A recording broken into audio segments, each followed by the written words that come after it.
Hi everyone, welcome to Educathon. मैं हूँ सुब्रता। कुछ स्टेट में आपके स्कूल्स खुल गए हैं, तो take necessary precautions and stay safe. Start करते हैं आज की क्लास। तो हम लोग लास्ट क्लास में देखे थे सेल के रिगार्डिंग कुछ बेसिक फैक्ट्स। उस पर थोड़ा सा कंफ्यूजन हो गया था आरबीसी का सेप को लेके। आरबीसी का जो सेप है वो एक्चुअली बाइकॉन्केव है। कुछ इस तरह का शेप हम लोग देखे थे। आप कोई बुक का डायग्राम देखोगे तो बेटर समझ में आएगा आपको। ये बाइकॉन्केव शेप है और ये शेप आपको सेल मेम्ब्रेन देता है, सेल का शेप, और शेप फंक्शन बेस्ड होता है। तो एक क्वेश्चन ये था कि बाइकॉन्केव शेप आरबीसी का क्यों होता है, उसके एडवांटेजेस क्या है। एक तो आरबीसी का फंक्शन ये है कि वो ऑक्सीजन ट्रांसपोर्ट करता है और वो गैसियस एक्सचेंज में हेल्प करता है। तो क्या होता है, ऑक्सीजन ट्रांसपोर्ट के लिए उसका जो सरफेस एरिया टू जो वॉल्यूम रेशियो है वो मैक्सिमाइज होना चाहिए, मतलब optimise surface area to volume ratio. Biconcave shape surface area to volume ratio को ऑप्टिमाइज कर सकते हैं, जिसकी वजह से मैक्सिमम ऑक्सीजन ट्रांसपोर्ट हो सके। ये एक पहला रीजन है बाइकॉन्केव शेप का। और दूसरा रीजन ये है कि जब गैसियस एक्सचेंज होता है टिश्यू में आपका, तो वहाँ पे कैपिलरीज इन्वॉल्व होते हैं। ये हम डिटेल में देखेंगे जब सर्कुलेशन पढ़ेंगे, लेकिन अभी के लिए आप इतना समझ लो कि गैसियस एक्सचेंज के लिए कैपिलरी इन्वॉल्व होते हैं। और कैपिलरी बहुत ही थीन ब्लड वेसल्स होते हैं। उनका जो विड्थ होता है वो 1 सेल विड्थ होता है। मतलब मान के चलो, अगर एक आरबीसी का जो शेप है, जो विड्थ है, वो कैपिलरी का विड्थ उतना ही है, तो वो उसके थ्रू पास कैसे करेगा, फ्लो नहीं कर पाएगा। तो बाइकॉन्केव शेप क्या करता है, स्क्वीज कर देता है। जब वो कैपिलरी के थ्रू फ्लो होता है तो उसको स्क्वीज कर देता है, तो ब्लड फ्लो इजी हो जाता है। तो बाइकॉन्केव शेप का दो एडवांटेज है। एक है ऑप्टिमाइज करता है surface area to volume ratio maximum transport के लिए, और जब कैपिलरी के थ्रू ब्लड फ्लो होता है तब वो स्क्वीज करके आरबीसी को फ्लो करवाता है, अदरवाइज वो ब्लॉकेज हो जाएगा वहाँ पे। और सेकेंड चीज एक है कि जब फंक्शनल एबनॉर्मेलिटी होता है, जब शेप चेंज होता है, तब हम देखे थे एक एबनॉर्मेलिटी हुआ था सिकल सेल एनीमिया। इस शेप में आरबीसी का शेप जो चेंज होता है वो क्रेसेंट या सिकल शेप में चेंज हो जाता है। क्रेसेंट शेप यानी कि ऐसे हाफ मून शेप, ऐसे शेप में, मतलब बाइकॉन्केव शेप वो ऐसे शेप में चेंज हो जाता है, जिसके वजह से उसको ये डिजॉर्डर होता है, ब्लड फ्लो ठीक से नहीं हो पाता। इसका क्या प्रॉब्लम होता है, क्रिस्चियन शेप में वो स्टैक हो जाते हैं, मतलब एक आरबीसी दूसरे के साथ ऐसे ऐसे स्टैक हो जाते हैं दोनों। तो स्टैक हो जाता है तब वो ब्लड क्लॉगिंग वहाँ पर हो सकता है। तो ये जो स्टार क्यों होता है और ये शेप कैसे चेंज हुआ, ये आपका 11th क्लास में एक बायोमोलिकुल्स का एक यूनिट है, तब उसमें हम देखेंगे कि इसमें अमीनो एसिड्स कैसे इन्वॉल्व है शेप चेंज करने में। तो ये वाला पार्ट थोड़ा सा आपको क्लियर करवाना था कि सिकल सेल और स्पिंडल शेप का जो था वो आपका कुछ मसल सेल्स होते हैं जो स्पिंडल शेप होते हैं।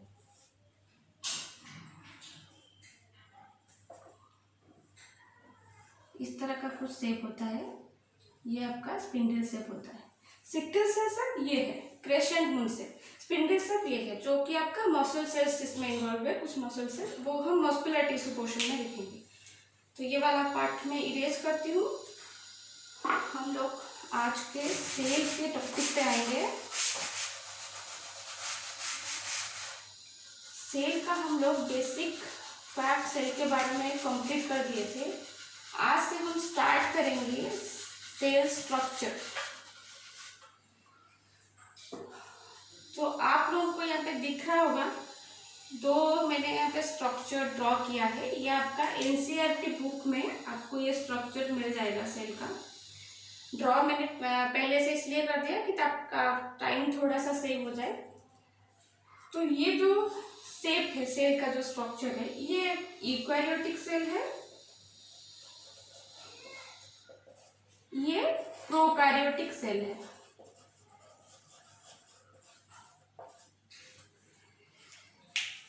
तो जैसे आपके बॉडी में क्या होता है, ऑर्गन्स होते हैं, बॉडी का स्ट्रक्चर कैसे है, कोई भी लिविंग ऑर्गेनिज्म का ऑर्गन सिस्टम होता है, ऑर्गन सिस्टम का आपका बेस आपका सेल होता है, cell to tissue to organ system. तो ऐसे वो स्ट्रक्चर्ड वे में ऑर्गेनाइज है। सेल आपका स्ट्रक्चरल फंक्शनल यूनिट है, तो सेल का खुद का भी कुछ स्ट्रक्चर है जिसके वजह से वो फंक्शन में हेल्प करता है। तो इसके स्ट्रक्चर में कुछ इंपॉर्टेंट कंपोनेंट है इसके स्ट्रक्चर में, जिसके वजह से उसको फंक्शन में हेल्प मिलता है। इस स्ट्रक्चर को, ये जो इम्पोर्टेंट पार्ट आप देख रहे हैं, उसको हम ऑर्गेनेल कहते हैं। सेल में जो स्ट्रक्चरल कंपोनेंट्स हैं उसको ऑर्गेनेल कहते हैं। इस टर्म को ऑर्गन के साथ कॉन्फ्यूज मत कीजिएगा। ऑर्गन आपका बॉडी में ऑर्गन सिस्टम जो होता है ऑर्गन से होता है, लेकिन सेल के अंदर जो अपना स्ट्रक्चर है उसमें ऑर्गेनेल इन्वॉल्व होते हैं। तो अगर आप इन दोनों स्ट्रक्चर को ठीक से नोटिस करो तो आप यहाँ पे देखोगे एक बाउंड्री की तरह एक है, मैंने यहाँ पे जो पूरा ड्रॉ किया है एक बाउंड्री, इधर भी एक ऐसे है। तो इसको हम क्या कहते हैं,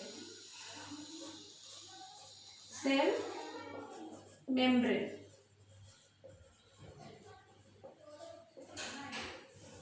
ये जो एक्सटर्नल कवरिंग बाउंड्री, आप कुछ भी बोलते हो, या फिर आउटर मोस्ट लेयर बोल सकते हो उसको, इसको हम सेल मेम्ब्रेन कहते हैं। जब हम लास्ट क्लास में पढ़े थे तब सेल थ्योरी के टाइम पे देखे थे, तो सेल मेम्ब्रेन जो है, स्क्लीडन ने हमको बोला था सेल मेम्ब्रेन जो है एनिमल सेल का आउटर कवरिंग है। एनिमल सेल का आउटर कवरिंग आपका सेल मेम्ब्रेन है। अच्छा, यूकैरियोटिक सेल का ये स्ट्रक्चर है। तो यूकैरियोटिक सेल में आपका प्लांट और एनिमल दोनों आते हैं। तो एनिमल सेल का आउटर कवरिंग सेल मेम्ब्रेन है। प्लांट सेल में और एक यहाँ पे एक्स्ट्रा कवरिंग होता है। साइंटिफिकली डायग्राम को देखिए, मेरे आर्टिस्टिक ये पे मत जाना, थोड़ा सा खराब है। प्लांट सेल में एक एक्स्ट्रा आउटर मोस्ट लेयर होता है जिसको हम सेल वॉल कहते हैं। ये भी हमारा स्क्लीडन का फाइंडिंग्स था। तो ये जो कोई भी मतलब क्यों होता है ऐसा, कोई भी आप जब घर अपना, हम सेल भी समझे थे घर का ही स्ट्रक्चर लेके, तो उसमें एक बाउंड्री वॉल होता है, दीवार होता है, वो सब क्यों होता है, प्रोटेक्शन के लिए होता है। तो सेल भी अपने प्रोटेक्शन के लिए खुद को कवर करके रखता है। तो उसका आउटर मोस्ट लेयर है सेल मेम्ब्रेन एनिमल सेल का, प्लांट सेल का है outermost layer cell wall, उसके बाद प्लांट सेल का सेकेंड मोस्ट लेयर है आपका सेल मेम्ब्रेन। तो प्रोकैरियोट्स का भी आउटर मोस्ट लेयर में सेल वॉल प्रेजेंट है। ठीक है, तो यहाँ पे एक क्वेश्चन है कि प्लांट सेल में एक एक्स्ट्रा प्रोटेक्शन क्यों है, एनिमल सेल में एक क्यों एब्सेंट है सेल वॉल। देखिए, साइंस आपका ऐसा सब्जेक्ट है जिसमें कोई भी यूं ही हमको नहीं पढ़ना है, हमको सारे चीज का रीजन जानना है। तो आपको हर जो भी चीज पढ़ते हो वाई एनालिसिस करना इंपॉर्टेंट है कि क्यों ऐसा है। तो अगर आपको पता होगा तो जो प्लांट्स है तो वो दो मूवेबल है, मूवेबल यानी वो अपने रूट सिस्टम के थ्रू मूवमेंट करते हैं। वो पूरा मतलब एक जगह से दूसरे जगह एनिमल की तरह शिफ्ट नहीं कर सकते। तो उसी वजह से प्लांट को एक एक्स्ट्रा प्रोटेक्शन चाहिए, किस चीज से प्रिवेंट करने के लिए, टेम्परेचर वेरिएशन, फिर आपका जो होता है एटमॉस्फेरिक मॉइस्चर,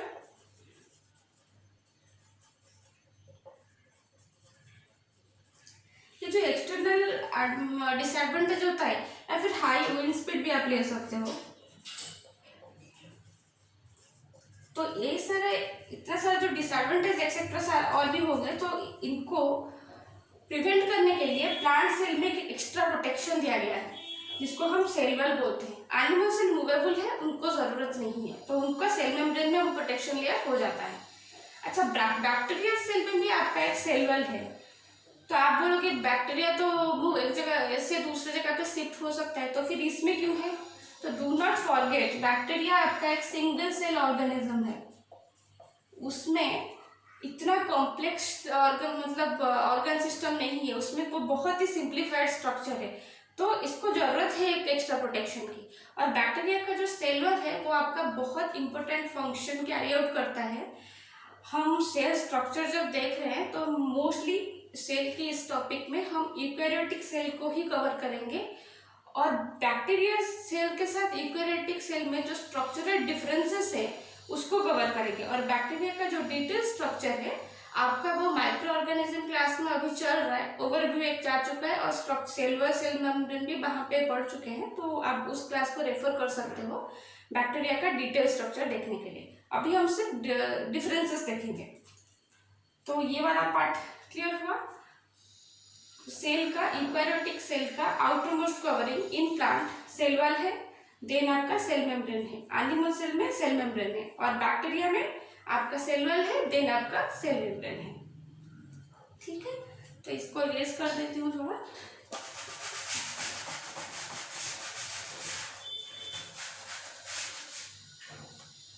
तो आप अब अंदर में आए, इंटीरियर में देखिए, हम इंटीरियर स्ट्रक्चर में आते हैं। पहला वाला हमारा आउटर लेयर चला गया, इंटीरियर स्ट्रक्चर में जब आओगे तब आप देखो सेंटर में, और ये आपके ऑर्गेनेल्स है, इसको हम ऑर्गेनेल्स बोलते हैं। ये आपका सेंटर में देखो एक ऐसा राउंड स्फेरिकल एक स्ट्रक्चर है, इसके भी सेंटर में एक स्ट्रक्चर है, और यही स्ट्रक्चर आपका प्रोकैरियोट और यूकैरियोट के बीच का बेसिक डिफरेंस है। इसको हम बोलते हैं न्यूक्लियस। न्यूक्लियस को आपका सेल का मास्टर ऑर्गेनेल बोलते हैं, ब्रेन ऑफ द सेल बोलते हैं। रीजन, इसका न्यूक्लियस में आपके पास वो सारे इंफॉर्मेशन होते हैं जो सेल को फंक्शन के लिए जरूरी है, इसी वजह से ये आपका ब्रेन ऑफ द सेल है। जैसे आपका ब्रेन आपका सारा इंफॉर्मेशन स्टोर करके रखता है ना, वैसे ही न्यूक्लियस का भी सेम है। तो ये ब्रेन मास्टर ऑर्गेनेल भी और कंट्रोलिंग सेंटर भी है सेल का, न्यूक्लियस। तो अगर ये स्ट्रक्चर, अभी दोनों स्ट्रक्चर को आप थोड़ा सा गौर से ऑब्जर्व करो, प्रोकैरियोट और यूकैरियोट के बीच में, इससे हम सेल वॉल की कवरिंग को सेल मेम्ब्रेन बोले। देखो यहाँ पे न्यूक्लियस में भी एक एक्सटर्नल कवरिंग है, इसका मतलब न्यूक्लियस का भी एक कवरिंग है, इसको हम बोलते हैं न्यूक्लियर मेम्ब्रेन। सेल का कवरिंग सेल मेम्ब्रेन, न्यूक्लियस का न्यूक्लियर मेम्ब्रेन। फिर जब आप न्यूक्लियस को अंदर देखोगे आपको ऐसे दो स्ट्रक्चर मिलेगा। ये जो स्फेरिकल सा स्ट्रक्चर है इसको हम बोलते हैं न्यूक्लियोलस, और ये जो आपका स्ट्रक्चर है, देखिए मैं यहाँ पे स्पेस कंस्ट्रेंट की वजह से लेफ्ट साइड में लेबलिंग कर रही हूँ, लेकिन आप जब करोगे तो लेफ्ट साइड में लेबलिंग अवॉइड कीजिएगा, ओनली राइट साइड में लेबलिंग कीजिएगा। ये आपका है जेनेटिक मटेरियल, जो मैं बोली ना कि न्यूक्लियस में आपका सारा इंफॉर्मेशन होता है, वो यही है जेनेटिक मटेरियल। तो न्यूक्लियस में एक आउटर कवरिंग है जिसको हम न्यूक्लियस का आउटर कवरिंग, जिसको हम न्यूक्लियर मेम्ब्रेन बोले। फिर अंदर एक न्यूक्लियोलस है और जेनेटिक मटेरियल इसमें है। इसका डिटेल फंक्शन हम जब फंक्शन पढ़ेंगे तब देखेंगे, अभी बस ओवरव्यू देखते हैं। पहले एक जनरल आइडिया देखते हैं सेल के बारे में। प्रोकैरियोटिक सेल को अगर आप नोटिस करोगे देखो यहाँ पे ये जेनेटिक मटेरियल है ऐसे, लेकिन यहाँ पे जो एक बाउंड न्यूक्लियस जैसे सेल में न्यूक्लियर मेम्ब्रेन के द्वारा बाउंड किया गया है, यहाँ पे वो वाला चीज मिसिंग है। ये सिर्फ ऐसे ही, ये ओनली इसका जेनेटिक मटेरियल है, इसमें न्यूक्लियर मेम्ब्रेन नहीं है। अगर नोटिस करोगे तो इसमें न्यूक्लियोलस भी एब्सेंट है। तो यही रीजन है प्रोकैरियोटिक और यूकैरियोटिक का डिफरेंशिएशन का। यूकैरियोट का जो न्यूक्लियस है वो ट्रू न्यूक्लियस है, प्रोकैरियोट का जो न्यूक्लियस है वो ट्रू न्यूक्लियस नहीं है। जब हमारा ओरिजिन एंड इवोल्यूशन हम पढ़ेंगे तब देखेंगे पहले हमारा प्रोकैरियोट्स इवॉल्व हुए थे, बाद में हमारा यूकैरियोट्स इवॉल्व हुए थे। तो इसका जो स्ट्रक्चर है इसीलिए इतना ऑर्गेनाइज नहीं है न्यूक्लियस का। तो इसके न्यूक्लियस को हम बोलते हैं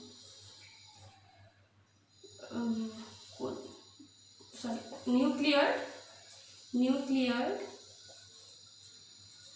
जीनोफोर या फिर इंसिपिएंट न्यूक्लियस, कोई भी टर्म आप ले सकते हो। इसको हम एक्चुअली न्यूक्लियस नहीं बोलते हैं, न्यूक्लियर एजिनोफोर या फिर इंसिपिएंट न्यूक्लियस बोलते हैं। यूकैरियोटिक न्यूक्लियस को हम ट्रूली न्यूक्लियस बोलते हैं। ये जो नाम हुआ है ना आपका यूकैरियोट, इसका डिवीजन यही है। यू माने ट्रू, कैरियन, कैरियन से आया है आपका कैरियोट, कैरियन माने न्यूक्लियस। प्रोकैरियोट में प्रो मीन्स प्रिमिटिव, मतलब पूरा जो पहले इवॉल्व हुआ था।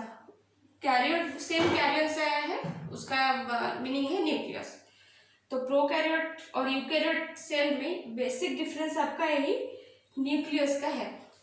और ये जो प्रोकैरियोट और यूकैरियोट टर्म कॉइंड हुआ था, एक साइंटिस्ट किए थे जिनका नाम है चैप्टन। ठीक है, ये साइंटिस्ट का नाम आप याद रखो। ये आपका प्रोकैरियोट और यूकैरियोट का बेसिक डिफरेंस है। फिर हम आते हैं नेक्स्ट में बाकी ऑर्गेनेल में। आपका ध्यान रखना, लेबलिंग कभी भी लेफ्ट साइड में नहीं करते हैं, लेबलिंग हमेशा राइट साइड में करो। तो हम लोग अभी तक क्या देखे, outermost covering cell wall cell membrane, फिर हम सेंटर में देखे न्यूक्लियस और प्रोकैरियोट और यूकैरियोट के बीच का डिफरेंस देखे। अब ये जो इंटीरियर में अच्छे से आप देखोगे तो एक तो न्यूक्लियस हुआ, बाकी भी सारे कुछ कुछ आपको यहाँ पे दिख रहे हैं और एक क्लियर एरिया भी यहाँ पे दिख रहा है। तो जो भी सेल के इंटीरियर में जो फ्लूइड है उसको हम बोलते हैं साइटोप्लाज्म।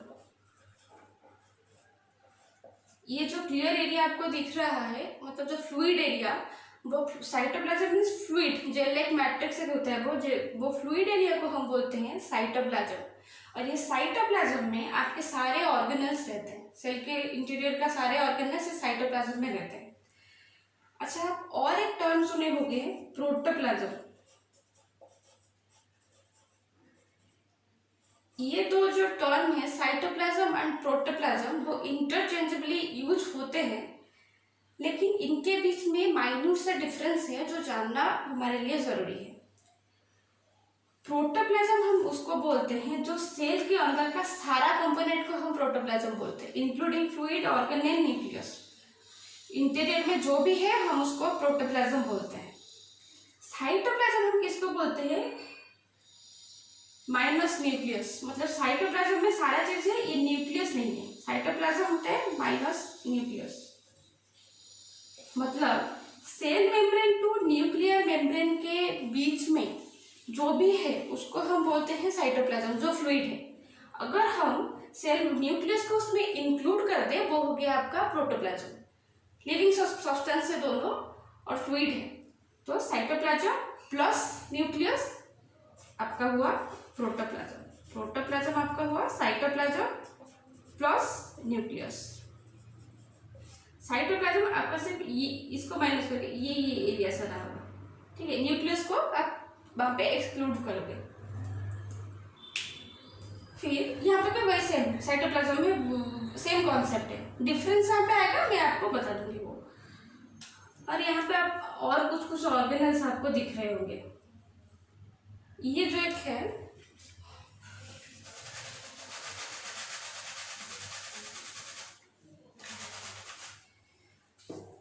आपको, ये वाला एक ब्लू कलर में एक स्ट्रक्चर दिख रहा है, मैं आपको डिफरेंस करने के लिए इसे कलर मैंने यहाँ पे दिया है।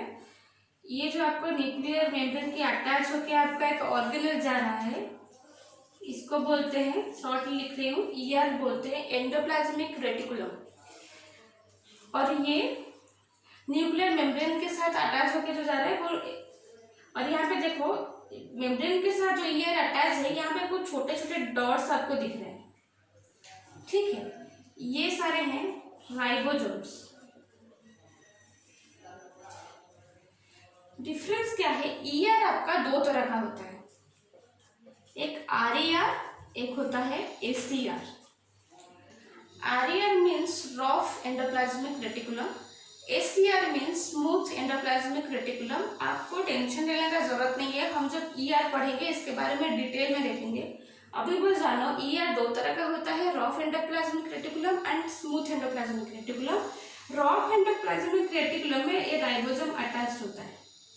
स्मूथ एंडोप्लाज्मिक रेटिकुलम में राइबोसोम्स नहीं होते हैं, सिर्फ ऐसे कंपार्टमेंट स्ट्रक्चर होता है। और राइबोसोम एक आपको बाउंड स्टेट में मिलता है ईआर के साथ, और कुछ साइटोप्लाज्म में ऐसे फ्री भी मिलता है। और ये ऐसा क्यों है, उनके फंक्शन, उनके स्ट्रक्चर हम वन बाय वन देखेंगे। अभी के लिए देखो ईआर एंड राइबोसोम्स। और दूसरा आपका यहाँ पे देखो, और एक यहाँ पे कंपार्टमेंट स्ट्रक्चर है। ये आपका ईआर सबसे बड़ा कंपार्टमेंटल स्ट्रक्चर है आपके सेल के अंदर।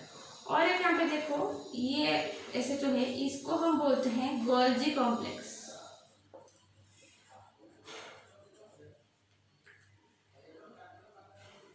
ये गोल्जी कॉम्प्लेक्स जो है इसको बड़ा ही इंटरेस्टिंग काम करता है। वो आपके सेल का शिपिंग एंड डिस्ट्रीब्यूशन पार्ट, तो मतलब कंपार्टमेंट है।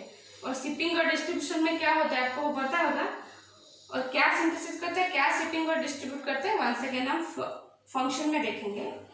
अब के लिए आपका ये देखो cell wall, cell membrane, nucleus जो आपका controlling centre, brain of the cell, master organelle है।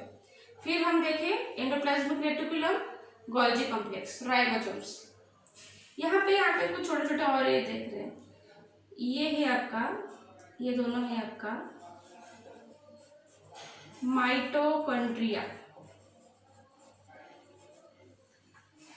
अच्छा, और एक बात, यहाँ पे जो मैंने एक सेल के अंदर जो एक ऑर्गन है, दो माइटोकॉन्ड्रिया को मैंने दो यहाँ पे ड्रॉ किया है, तो इसका मतलब ये मत समझना कि माइटोकॉन्ड्रिया हर सेल में दो ही होता है। ये हम देखेंगे कितने नंबर्स में होते हैं और कितना क्या वेरिएशन होता है, सब देखेंगे। ये माइटोकॉन्ड्रिया है। माइटोकॉन्ड्रिया का function, basic function, energy produce करता है। आपका एनर्जी को प्रोड्यूस यूनिट कौन है, एटीपी बोलते हैं ना आपका एनर्जी।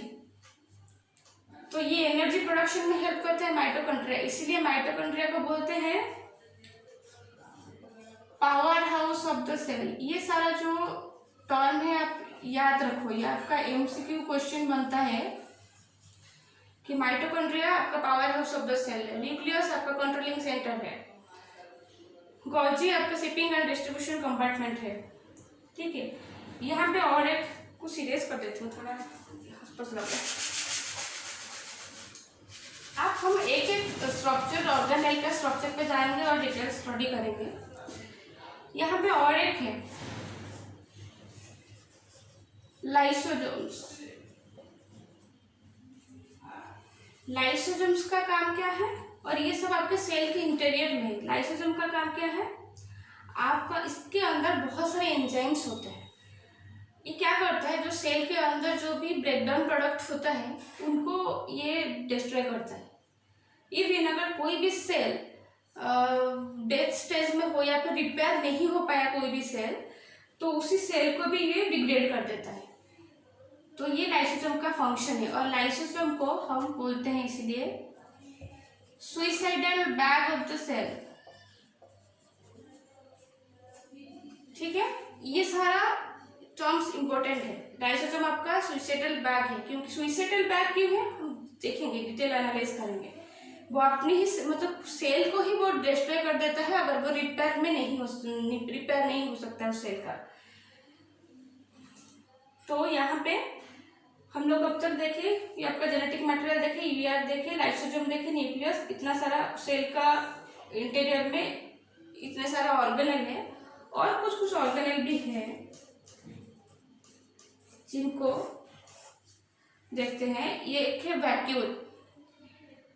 अच्छा, लाइसोसोम आपका एक क्वेश्चन है, प्लांट सेल में है क्या, जो यूकेरियोट आप जो प्लांट और एनिमल सेल है उसमें भी थोड़ा थोड़ा डिफरेंसेस रहता है। जैसे कि सेल वॉल आपका प्लांट में है, एनिमल में नहीं है, वैसे ही लाइसोसोम मोस्टली प्लांट सेल में नहीं होता है। तो क्यों नहीं होता है, क्योंकि लाइसोसोम का जो मतलब जो प्रोटेक्शन का जो भी फंक्शन वो सेल को देता है वो मोस्टली प्लांट का सेल वॉल में हो जाता है, तो इसलिए लाइसोसोम नहीं होता है। और क्या उसका डिटेल्स है हम लाइसोसोम जब पढ़ेंगे तब देखेंगे। और एक ऐसे ये है वैक्यूल। तो बहुत लोगों को लगता है कि वैक्यूल एनिमल सेल में नहीं है, ये रॉन्ग कॉन्सेप्ट है। वैक्यूल एक्चुअली छोटे छोटे वैक्यूल्स होते हैं। एक्चुअली हमें थोड़ा स्पेस नहीं है तो मैं यहाँ पे दिखा रही हूँ। वैक्यूल आपका छोटे छोटे होते हैं एनिमल सेल में। एनिमल सेल में वैक्यूल्स मतलब जो साइज है उसका स्मॉलर है, नंबर ज़्यादा है। प्लांट सेल में क्या होता है, सारे छोटे छोटे वैक्यूल मिलकर एक बड़ा सा सेंट्रल वैक्यूल बनता है प्लांट सेल में, क्योंकि प्लांट सेल में वैक्यूल का फंक्शन इंपॉर्टेंट है। तो ये जो सेंट्रल वैक्यूल मतलब यहाँ पे जो न्यूक्लियस है प्लांट सेल में, यहाँ पे वैक्यूल सेंट्रल पोजीशन ले लेता है तो न्यूक्लियस थोड़ा सा शिफ्ट हो जाता है प्लांट सेल में। इसको अभी हम देखेंगे डिटेल्स में। और प्लांट सेल में और कुछ कुछ आपका जैसा ऑर्गेनेल है, पेरोक्सीजोम्स है, ग्लाइकोसिजोम्स है, ये सब अभी मतलब आप बेसिक स्ट्रक्चर बस देखो, उसके ऊपर हम 1 by 1 जाएंगे जब डिटेल में देखेंगे। तो बैक्टीरिया में जब आपके लिए टास्क ये है, जब आप प्रोकैरियोट्स पढ़ रहे हो माइक्रोबायोलॉजी क्लास में, तब आप खुद ही डिफरेंशिएट करो कि कौन से ऑर्गेनेल, जैसे कि गोल्जी है तो वो प्रोकैरियोट्स में है या नहीं है।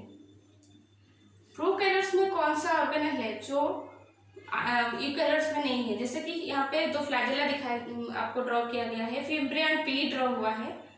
तो ऐसे ही आप देखो कि कौन सा प्रोकैरियोटिक ऑर्गेनेल है जो एनिमल्स यूकैरियोटिक सेल में है और कौन सा ये है जो इसमें है या नहीं है। आप ये थोड़ा खुद डिफ्रेंशिएट करो और मैं नेक्स्ट क्लास में आपको एक चार्ट दे दूंगी कि प्रोकैरियोट्स और यूकैरियोटिक सेल में क्या डिफरेंस है और प्लांट और एनिमल सेल में के बीच में क्या डिफरेंस है। तो ये स्ट्रक्चरल पार्ट होपफुली, ये एक ओवरव्यू था स्ट्रक्चर का। डिटेल हम नेक्स्ट क्लास में जाएंगे और हम सेल वाल से स्टार्ट करेंगे। और एक चीज, जो यूकैरियोटिक सेल साइज है वो 10 to 20 माइक्रोमीटर है। हमने लास्ट क्लास में शायद देखा था प्रोकैरियोट का जो साइज होता है 0.1 to 0.5 माइक्रोमीटर स्मॉलेस्ट सेल का होता है। ये देखो 10 to 20 है, लेकिन स्टिल इसका साइज जो है माइक्रोमीटर में आ रहा है। इसका मतलब इसको भी हम नेकेड आई से नहीं देख सकते, हमको इसके लिए माइक्रोस्कोप की जरूरत पड़ेगी। और माइक्रोस्कोप के लिए मैंने आपको बोला था कि आप थोड़ा सा स्टडी करो और होपफुली आपने किया होगा। और मैं माइक्रोस्कोप को एक्चुअली सेल में बोली थी इस क्लास में ब्रीफ दे दूंगी, लेकिन सेल के अंदर उसको वो एक सेपरेट टॉपिक है और इसके अंदर थोड़ा सा कंफ्यूज हो जाएगा। तो मैं ट्राई करूंगी इसी वीक आपको माइक्रोस्कोप का एक बेसिक व्यू दे दूँ आपको डिटेल्स, क्योंकि आपका 11th क्लास के बुक में आपका माइक्रोस्कोप का डायग्राम के साथ एक्सप्लेनेशन है कुछ वहाँ पे। तो वो वाला पार्ट में सेपरेटली कवर करूँगी और वो इसी वीक कवर करूँगी।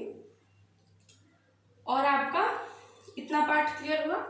और आप लोगों से एक बात मुझे बोली थी कि अगर आपको जो भी क्लासेस अभी हो रहे हैं इस पर्टिकुलर इसी वीडियो के रिगार्डिंग, सेल के रिगार्डिंग, अगर आपको इसका नोट्स चाहिए या फिर कोई PDF फाइल आप चाह रहे हैं कि डिटेल्स सब दे दो, तो आप हमें वो अगर बोलेंगे तो फिर मैं एक PDF बना के सोफर चैप्टर के एंड में आपको प्रोवाइड करने की ट्राई करूँगी। तो आज का वीडियो आपको कैसा लगा ये आप हमें ज़रूर बताएगा। वीडियो अगर अच्छा लगा तो आप उसको लाइक और शेयर कीजिए और चैनल को सब्सक्राइब कीजिए, ताकि आपको जब नेक्स्ट वीडियो अपलोड हो आपको नोटिफिकेशन मिल जाए। और अगर आपको वीडियो सही में अच्छा लगता है और आपको इससे कुछ भी बेनिफिट हो रहा है तो प्लीज़ आप अपने फ्रेंड्स और बाकी लोग जिनको भी चाहिए उनको रिकमेंड कीजिए देखने के लिए, ताकि ये बेनिफिट सबके लिए सबको मिल पाए ये benefit. So thank you so much. हम नेक्स्ट क्लास में फिर से मिलते हैं। Thank you.